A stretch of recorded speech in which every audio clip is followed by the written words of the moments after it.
Hello everyone, Jammy Jet here. Today we're checking out Saints Row: Gats Out of Hell, and this is a standalone extension You might of be Saints wondering Row. how I kept my mortal form unlike most of these sad sacks down here. The answer is money.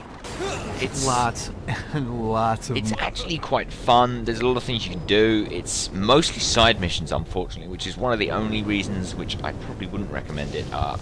If you're a fan of Saints Row 4, definitely get it, because it's very much the same sort of thing. You've got some new power-ups at your disposal, like we have these wings, which let us fly through the air pretty much at any point, which is really cool. We can wall jump like we can before, we can sprint like we could in Saints Row. So if anyone who's played Saints Row 4 wants to get their hands on Get Out of Hell, they'll be very much at home with the control scheme, the way the game plays out. We've got the same sort of hub going on. We've got upgrades, so we can upgrade our health at will. We can just say, yeah, we want to do that. Okay, we've upgraded our health now.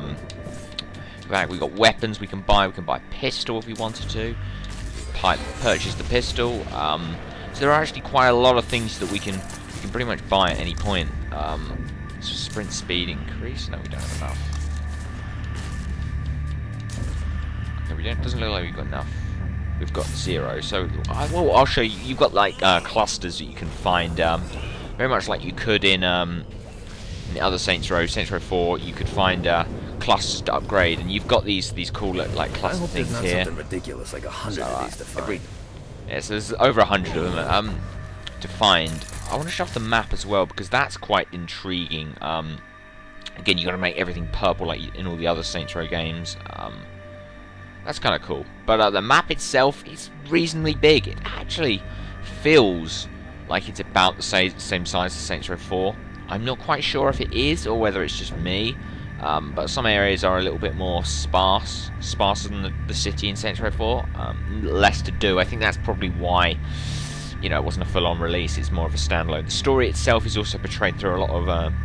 There's not that many cutscenes in the game. You can tell that it was obviously thrown together rather quickly, and there's not really as many cutscenes as there are in the standalone games. It's mostly told through speech in game, and it's not necessarily through cutscenes. There's not actually a lot of them. I mean, I've had about 2 minutes worth of footage, and I've got through the introduction of the game through 2 minutes worth of cutscenes. So it's quite a short introduction. It really just drops you in.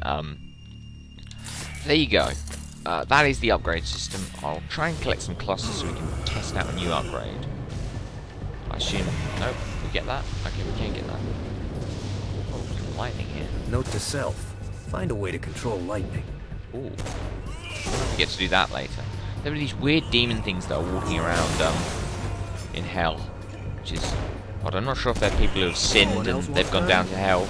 Oh, there's a monster truck there. Can I catch you? Oh. Relax. Lovely. There we go. Start rampage. Just destroy some stuff. Well, that's cool. Okay. Destroy vehicles. For some reason that hasn't destroyed the vehicle. Let's just drop. Whoa, pillar. Fire coming everywhere. Let's destroy you. No? Okay, we won't destroy you. Oh, we are going all over the place. It's quite fast as well, so it's quite hard to control it. We'll do our best. 3. No! No, lava! Oh, we can drive on lava. I say we can drive on lava. We can't really, by the look of it.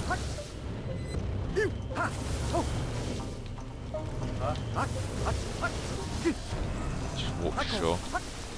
Oh, walk to shore. There we go. I assume that rampage is over now. We've lost.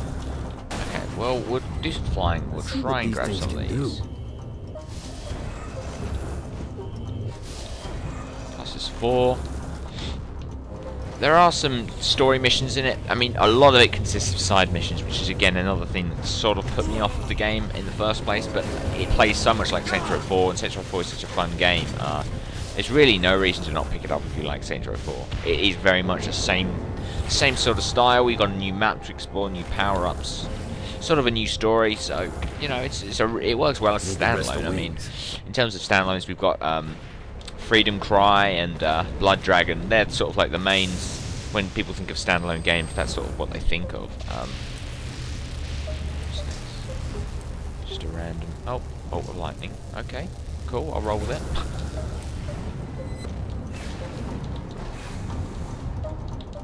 No, we can't get up there, can we? No, we can't. Let's fly over here.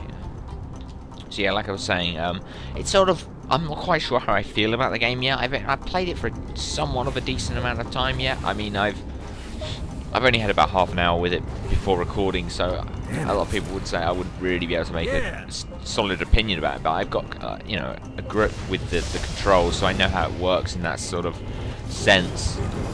And the game feels, again, very much like Saints Row 4. There's a lot of the same thing going on, so people were quite easily bored by Saints Row 4. Perhaps this isn't the sort of game that they probably won't enjoy it, they won't see anything new. There's people who are very much like, oh, Saints Row 4 completely ruined the franchise, Saints Row 3 was the best, blah blah blah. They probably won't enjoy this because it is very much taking what people loved from Saints Row 4 and just evolving it almost, adapting it slightly.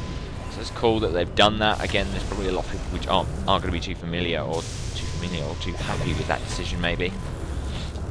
But yeah, I can kind of see why they've done it. It's a good idea, I think, because personally I like Saints Row 4. I thought it was a really good game. I played through it a couple of times, once in co-op and once, you know, on my own, and I got a decent 40 hours out of it. Guys, so. I told you about. You're missing out on a lot of opportunities.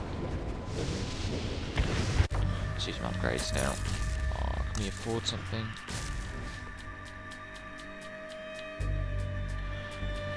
What do we want? We sort of want speed. Wing style. Satan's wings.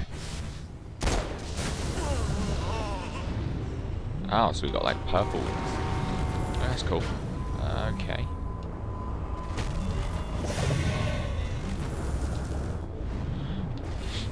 Okay, we'll fly over here. These things can do.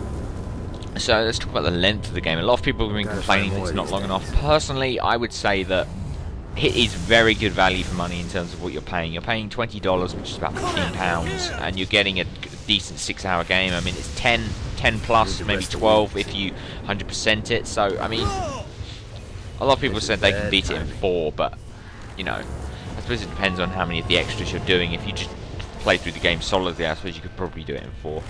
I mean, when you're paying less than half the price of a AAA game, you know, that some AAA games only take 6 hours to beat anyway, and you pay $40, $50 for them. I mean, so why is paying 20 for a game which can take, you know, 4 to 12 hours depending on how you...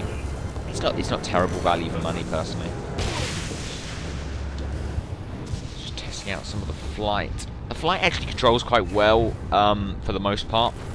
I'm not sure how I feel about it, in terms of compared to like controlling planes like you could in Saints Row 3. I'm not sure if it feels more comfortable than that. It feels a little bit more sporadic than that. So like it's quite, you need to sort of keep moving around and things. Whereas with the plane in some of the other Saints Row games, you could just move the stick around and quite gently move about. So yeah.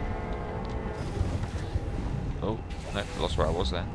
So the game consists of sort of going around doing these side missions, and occasionally you'll get like story clips that sort of show how you've progressed. So after you've done a certain number of them, you'll get like a little clip that will remind you, oh yeah, you're playing a story game, remember?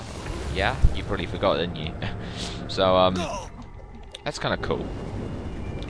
But again, I don't know whether I'll do any more gameplay of this, because I probably want to play through it myself first before I can make a final judgment of the game. But this is just a first look style video, whether you should pick it up. I mean, anyone who's a fan of Saints Row in general will probably like it. Maybe not the latest. If you're not a fan of the latest Saints Row games, then probably best if you give it a miss if you didn't like Saints Row 4.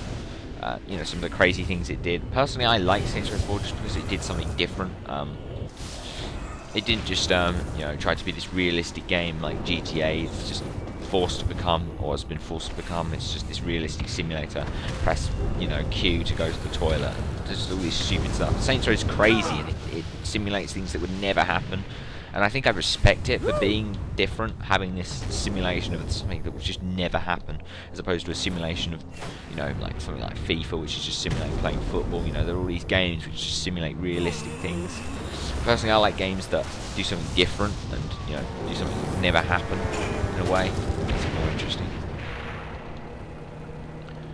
So there you have it. This is Saints Row 4 Get Out of Hell. It's actually just called Saints Row Get Out of Hell. It's not even called Saints Row 4 Get Out of Hell. But there you go. If you like Saints Row 4, definitely worth picking up because it's a decent chunk of time you'll get out of this. It's got some really fun gameplay, some new mechanics which help mix the game up. It also feels very familiar. You've got the same sort of menu style. Everything just feels, as you know, as you'd expect from a Saints Row 4 standalone game. So there you go. If you enjoyed the video, let me know down below. I'll talk to you guys later. Peace out.